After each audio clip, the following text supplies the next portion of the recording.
The vast emptiness of space was broken by a fleet of odd-looking ships. They moved slowly, as if tired from a long journey. These ships belonged to the Zarthax, a race of aliens that no one wanted. The Zarthax were small creatures. They had pale blue skin and large, sad eyes. Their bodies were thin and fragile. Many other alien races thought they looked weak. But looks can be deceiving. On the biggest ship, Leader Zorn looked out at the stars. He felt very sad.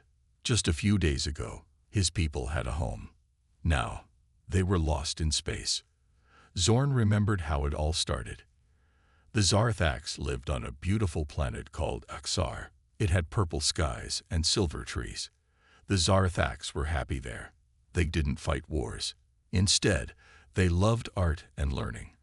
But one day, everything changed. A group of big, strong aliens came to Axar. They were the Krulnak, known across the galaxy as great warriors. The Krulnak leader, General Vex, laughed when he saw the Zarthax. "You call yourselves a race," Vex had said.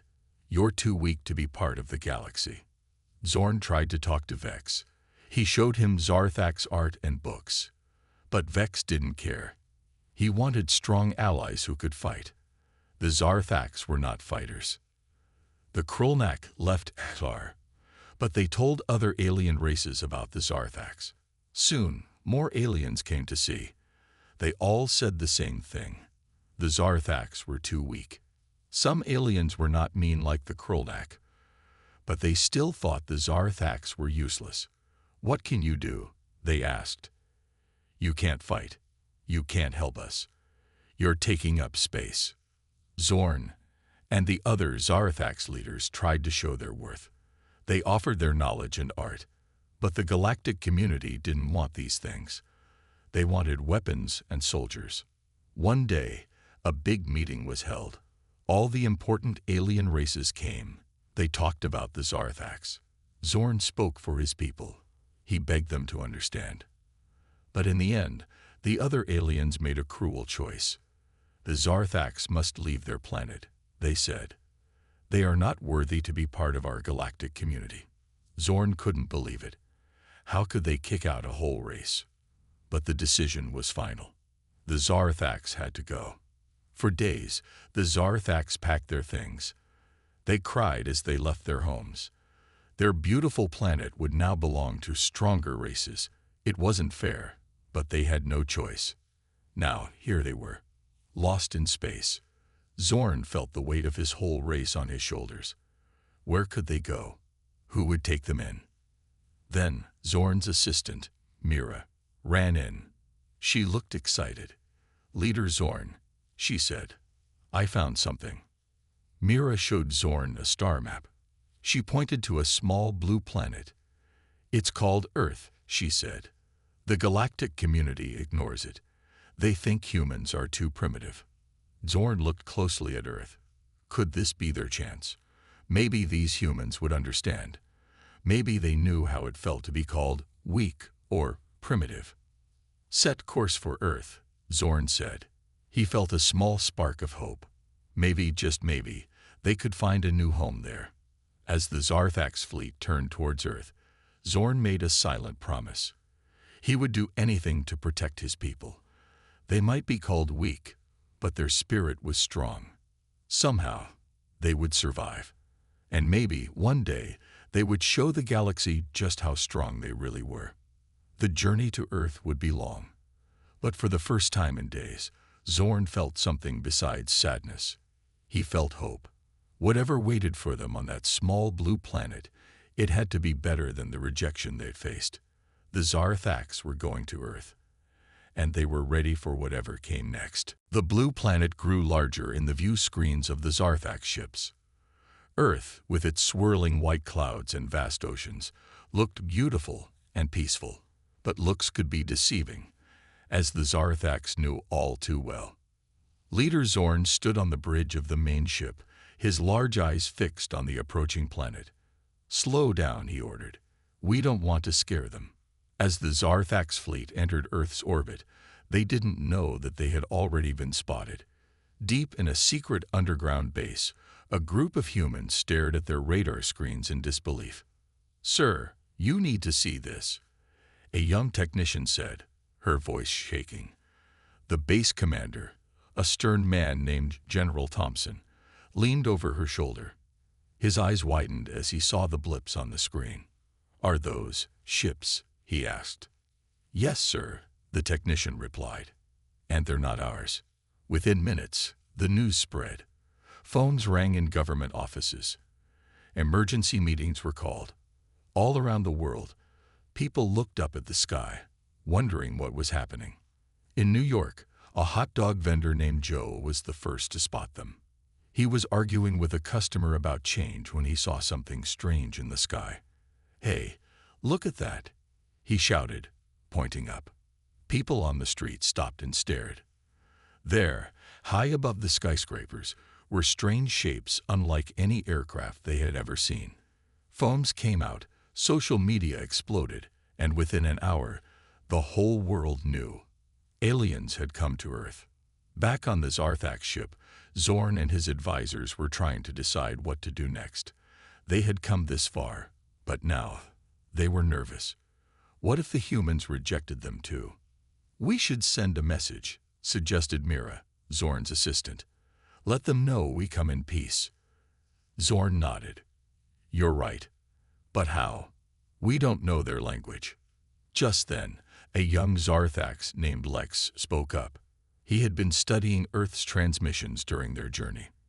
"I think I can help," he said shyly. With Lex's help, the Zarthax composed a simple message. They broadcast it on all Earth frequencies. "We are the Zarthax. We come in peace. We seek refuge. Please help us." On Earth, chaos reigned. Some people were excited. Others were terrified. Governments argued about how to respond. Should they welcome the aliens? Attack them? Hide? In Washington, D.C., the President of the United States sat in the Oval Office, listening to her advisors argue. Finally, she held up her hand for silence. "We need to talk to them," she said firmly. "If they wanted to attack, they would have done it already. Let's hear what they have to say." A message was sent back to the Zarthax ships. "We hear you. We will talk. Please send one ship to these coordinates." Zorn read the message with mixed feelings. They had a chance to talk, but it was also risky. What if it was a trap? But they had no choice. They had to try. "I'll go," Zorn said. "Prepare the small shuttle." As Zorn's shuttle descended towards the meeting point, a large field outside of Washington, D.C., thousands of people gathered to watch. Police held back crowds, news helicopters circled overhead, and a group of high-ranking officials waited nervously. The shuttle landed softly on the grass. For a moment, nothing happened. The crowd held its breath. Then, with a soft hiss, a door opened. Zorn stepped out, blinking in the bright sunlight. He was smaller than the humans had expected, with his pale blue skin and large, expressive eyes. He looked fragile, almost childlike. The president stepped forward, her heart pounding. This was a moment that would go down in history. "Welcome to Earth," she said, hoping the aliens could understand. Zorn looked at her, then at the crowds of humans. He saw fear in some faces, but also curiosity and even kindness in others. Taking a deep breath, he spoke. "Thank you," he said, his voice soft but clear. "We come seeking help. Our people have no home. We were rejected by the galaxy.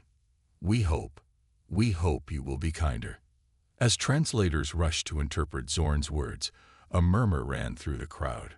The aliens weren't conquerors or warriors. They were refugees. The president looked at Zorn, seeing the hope and fear in his eyes.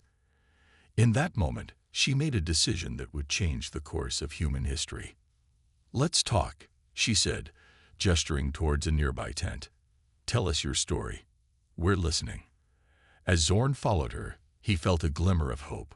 Maybe, just maybe, the Zarthax had found a new home after all. The world held its breath. It had been 3 days since the Zarthax landed on Earth. 3 days of endless meetings, heated debates, and global uncertainty. Now, the time had come for humanity to make a decision. In New York, the United Nations building buzzed with activity. Leaders from every country had gathered to vote on the fate of the Zarthax. The usually calm assembly hall was filled with tension. Outside, crowds of people filled the streets. Some held signs welcoming the aliens. Others protested, fearing the unknown. Police worked hard to keep the peace as the world waited. Inside the UN, Zorn stood before the assembly. His small blue form looked almost lost on the big stage. But when he spoke, his voice was clear and strong. "People of Earth," he said, "we come to you in our darkest hour. We were cast out, called weak and useless. But we have much to offer. Knowledge, art, and a desire for peace. All we ask is a chance, a home." As Zorn spoke, many leaders felt moved, but others remained doubtful. What if helping the Zarthax brought trouble to Earth? After Zorn's speech, the debate began. The U.S. President stood up first. "We have a chance to do something amazing," she said. "To be the first to welcome alien refugees. It's risky, yes, but isn't that what makes us human? Taking risks to help others." Other leaders agreed. The Prime Minister of India spoke of his country's long history of giving shelter to those in need. The President of Kenya talked about the potential benefits of alien knowledge. But not everyone was convinced. The Russian president warned of potential dangers. "What if other aliens come looking for them?" he asked. "Are we ready for that?" China's leader raised concerns about resources. "Can our planet support another species?" he wondered. As the debate raged on, scientists and experts were called to speak. Dr. Emily Chen, a top biologist, presented her findings. "The Zarthax biology is compatible with Earth's environment," she explained. "They can eat our food and breathe our air. They won't bring any dangerous diseases." Next came Dr. Alejandro Ruiz, an expert in alien technology. He could barely contain his excitement as he spoke. "The Zarthax technology is incredible," he said. "Their medical knowledge alone could help us cure many diseases. And their space travel tech, it's centuries ahead of ours." These reports caused a stir. Many leaders who were unsure began to see the potential benefits of welcoming the Zarthax. But the final speech came from an unexpected source. Yuki Tanaka, a young climate activist from Japan, had been invited to speak. She walked to the podium, looking nervous but determined. "I'm not a politician or a scientist," she began. "I'm just a person who cares about our future. We've spent so long looking up at the stars, wondering if we're alone. Now we know we're not. The Zarthax need our help. And maybe, just maybe, we need them too." Her words touched many hearts. The assembly hall fell silent as people thought about what she said. Finally, it was time to vote.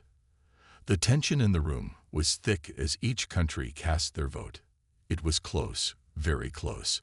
Everyone held their breath as the final votes were counted. Then, the UN Secretary-General stood up. He looked at the results, then at the anxious faces around him. He took a deep breath. By a narrow margin, he announced, "The vote is in favor of welcoming the Zarthax to Earth." The room erupted in a mix of cheers and concerned murmurs. Outside, as the news spread, the crowds reacted with joy, shock, and everything in between.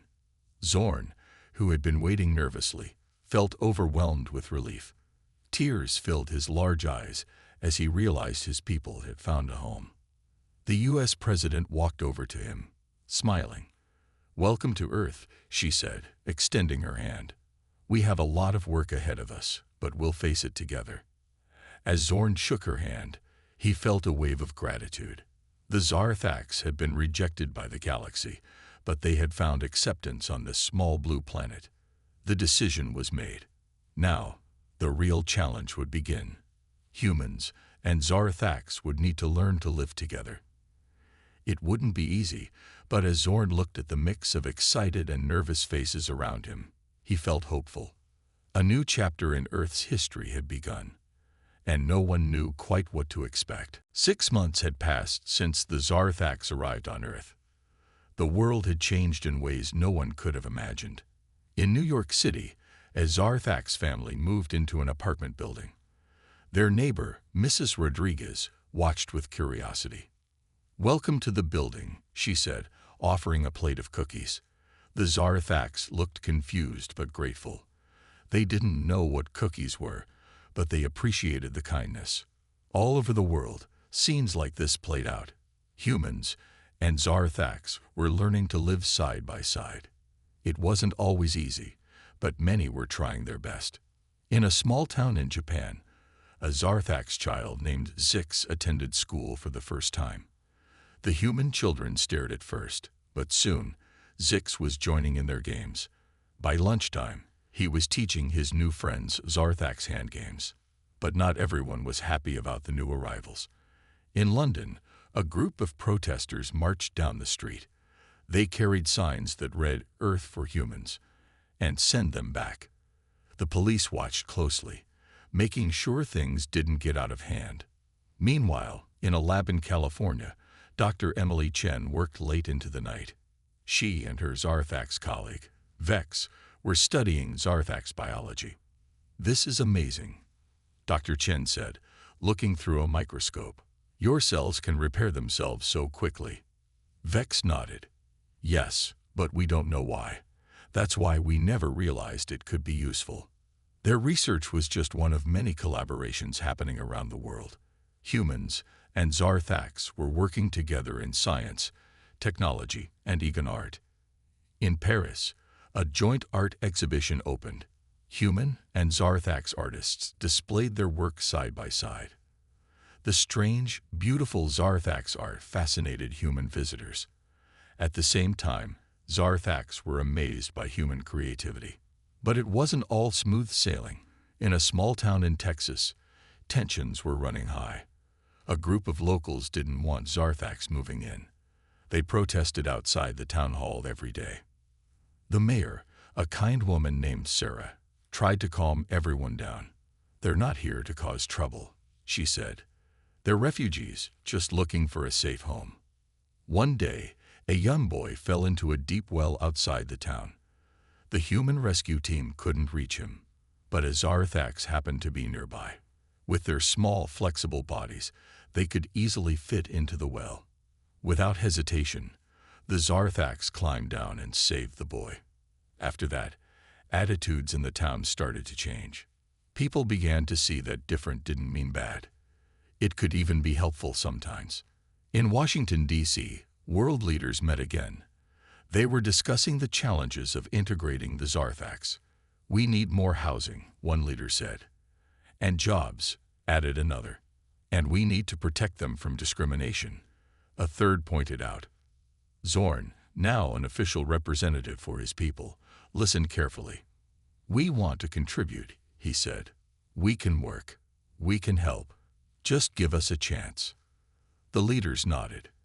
It wouldn't be easy, but they were committed to making it work. Back in New York, Mrs. Rodriguez was having dinner with her new Zarthax neighbors. They had brought a strange, glowing dish that tasted like nothing she'd ever had before. In return, she'd made her famous pala. As they ate and talked, Mrs. Rodriguez realized something. These aliens might look different, but they laughed at jokes. They cared for their children. They worried about the future. In many ways, they were just like us. "More pala," she offered. The Zarthax nodded eagerly. Food, it seemed, was a universal language. As night fell, the city lights twinkled. In apartments and houses, in labs and art studios, humans and Zarthax were building a new world together. It wasn't perfect. There were still challenges to face, prejudices to overcome, but they were trying. And sometimes, that's all it takes to change the world. One dinner, one rescued child, one act of kindness at a time. The galaxy might have rejected the Zarthax, but on Earth, they were finding something they'd never had before, a real home. It was a quiet Tuesday morning when the world changed again. In a secret facility deep under the Nevada desert, A group of scientists and military personnel stared at their screens in disbelief.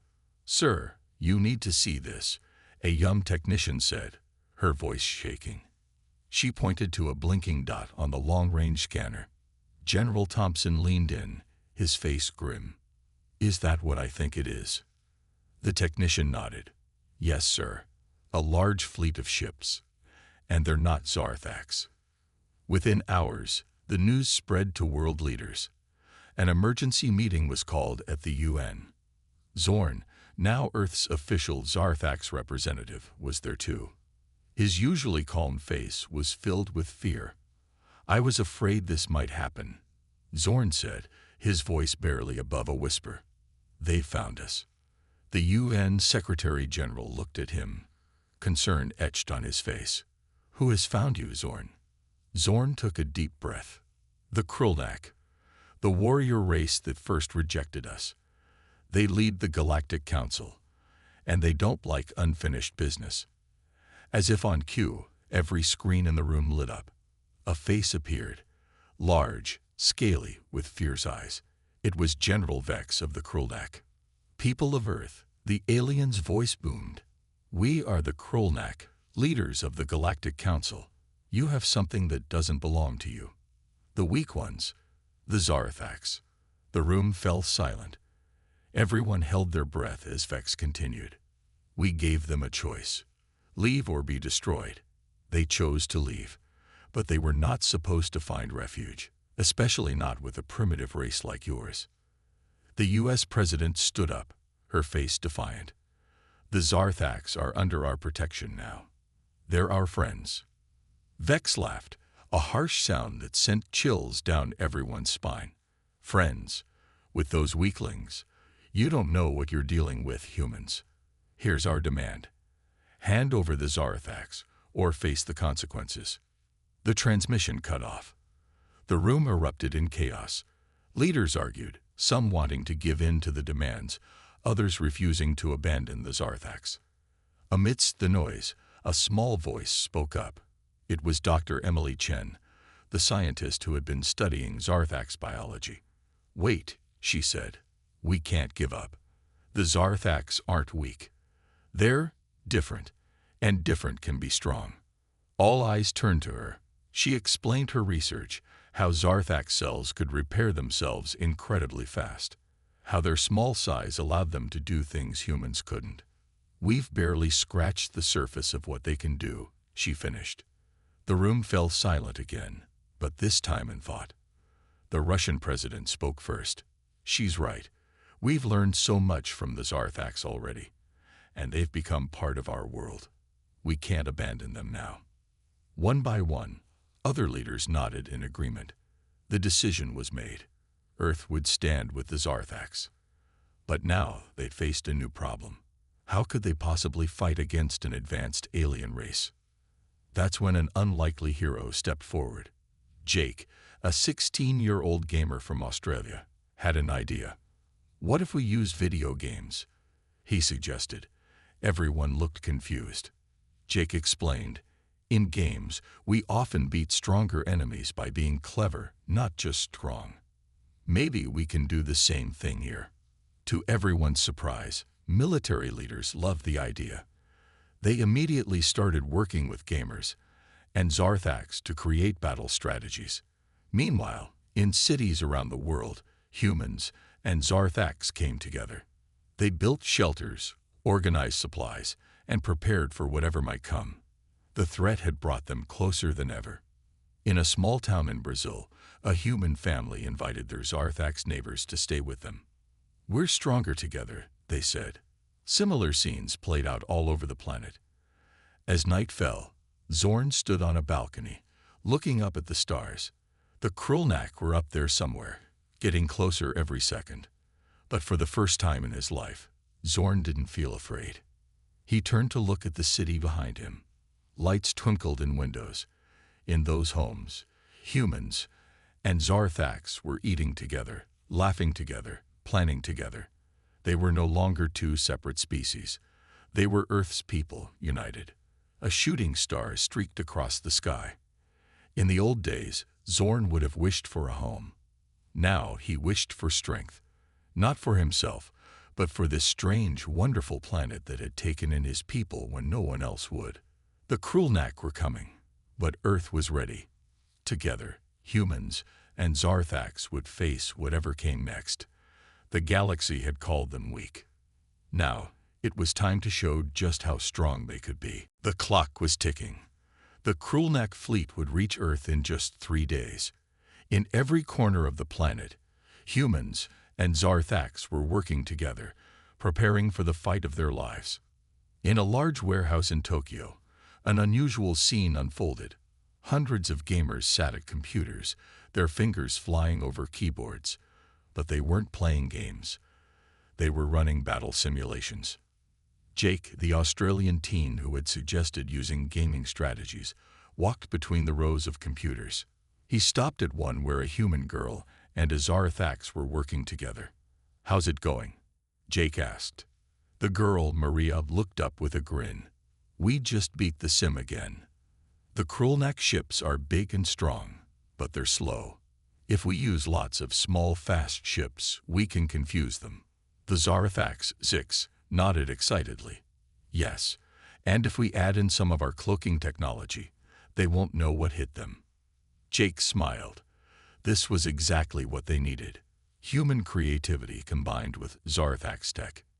Meanwhile, in a lab in India, Dr. Chen was making a breakthrough. She had been studying Zarthax biology nonstop, trying to understand their hidden strengths. Now she stared at her microscope in amazement. "I can't believe it," she whispered. She quickly called for Zorn. When the Zarthax leader arrived, Dr. Chen could barely contain her excitement. "Zorn, your people aren't weak at all. You're incredibly strong, just in a different way." She explained her discovery. The Zarthax cells didn't just repair quickly. They could change, adapt, become whatever they needed to be.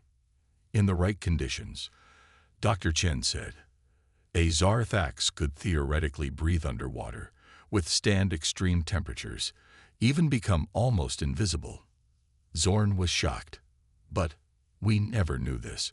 How is it possible?" Dr. Chen smiled. "Sometimes it takes an outsider to see what's special about you. Your people have always adapted to avoid conflict, but now we can use this ability to fight back." The news spread quickly. All over the world, new plans were made. Zarthax volunteers began training to use their newfound abilities. In the Nevada desert, a group of Zarthax practiced camouflage. Their skin changed color to match the sand, making them nearly invisible. A human military trainer watched in awe. "I've never seen anything like it," he said. "With skills like these, we might just have a chance." But it wasn't just about fighting. Humans were learning from the Zarthax in other ways too. In a classroom in Brazil, a Zarthax teacher named Zora was showing human students how to meditate. "Focus your mind," she said softly. "In times of stress, a calm mind is your greatest weapon." The students closed their eyes, following her instructions. They were learning to be strong in spirit, not just in body. As the day of the Krulnak's arrival drew near, a sense of unity spread across the planet. Old enemies put aside their differences. Countries that had been at war for years now worked together, sharing resources and ideas. In orbit around Earth, a fleet of ships was assembling. Some were old human satellites, repurposed and upgraded with Zarthax tech. Others were small, fast ships built using designs from the gaming simulations. On the main ship's bridge, human and Zarthax operators worked side by side. General Thompson stood with Zorn, looking out at the stars. "Are we ready?" the general asked. Zorn nodded. "As ready as we can be. Whatever happens, I want you to know, Earth has already given us more than we ever dreamed. You've shown us our own strength." General Thompson put a hand on Zorn's shoulder. "And you've shown us that true strength isn't about size or power. It's about heart and working together." Just then, an alarm sounded. A young operator called out, "Stir. We're detecting multiple large ships entering the solar system. It's them. The Krulnak are here." The general and Zorn exchanged a look. This was it. The moment of truth had arrived. "Send the signal," General Thompson said. "Tell everyone. Operation Unity is a go." As the message went out, people all over the world held their breath. In homes and shelters, in ships and stations, humans and Zarthax stood together. They were no longer two separate species. They were Earth's defenders. The Krulnak had come expecting to find a weak, primitive planet. Instead, they were about to face the combined strength of two races, bound together by friendship, ingenuity, and the will to survive. The battle for Earth was about to begin, and against all odds, Earth was ready. The sky above Earth glowed with the light of 1,000 explosions. The Krulnak fleet had arrived, their massive ships dwarfing Earth's defenses. But size wasn't everything. On the bridge of Earth's main ship, General Thompson and Zorn watched as their plan unfolded. Hundreds of small, fast ships darted between the Krulnak vessels, too quick to hit. "It's working," a young officer shouted. "They can't target our ships." Zorn nodded, his large eyes reflecting the battle outside. "Now for Phase 2, he said. At his signal, a group of Zarthax pilots launched their attack. Their ships, cloaked with advanced technology, slipped past the Krulnak defenses. Once inside, the Zarthax used their newly discovered shape-changing abilities to sabotage the enemy ships from within. On Earth, millions watched the battle on their screens. In a small town in Mexico, a human family and their Zarthax neighbors held hands, praying for victory. Back in space, the Krulnak were getting frustrated. General Vex's angry voice boomed across all channels. "What trickery is this? Fight like real warriors." That's when Jake's gaming strategy came into play. Earth's fleet moved in a complex pattern, just like in the simulations. The Krulnak ships, big and slow, couldn't keep up. "Now," General Thompson commanded. A wave of energy pulsed from Earth's ships, short-circuiting the Krulnak weapons. It was Dr. Chen's idea, based on Zarthax biology. The pulse mimicked the Zarthax's adaptive cells, changing the energy field around the enemy ships. For a moment, everything went quiet. The Krulnak fleet hung in space, powerless. Then, General Vex's face appeared on the screen again. But this time, he looked confused, even afraid. How is this possible? You're supposed to be weak." Zorn stepped forward, his voice calm but strong. "We were never weak, Vex. We just had a different kind of strength. And now, with our human friends, we are stronger than ever." General Thompson joined him. "This is your chance, Vex. Leave now, and tell the galaxy that Earth and the Zarthax are under each other's protection, or stay and face defeat." For a tense moment, no one moved. Then, slowly, the Krulnak ships began to turn. The mighty alien fleet, which had come to conquer, was retreating. A cheer went up on the bridge, echoed by millions on Earth. They had done it. Against all odds, they had won. As the Krulnak disappeared into deep space, the real celebration began.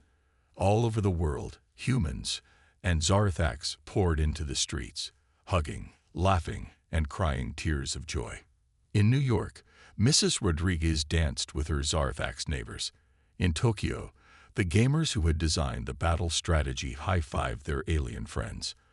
And in that small town in Mexico, the human and Zarthax families shared a meal, grateful to be together and safe. A week later, a grand ceremony was held at the United Nations. Leaders from every nation gathered to honor the heroes of the battle. But the greatest cheers were for the unlikely friendship that had saved them all. Zorn and General Thompson stood side by side, accepting an award for peace. As they shook hands, Zorn spoke to the crowd.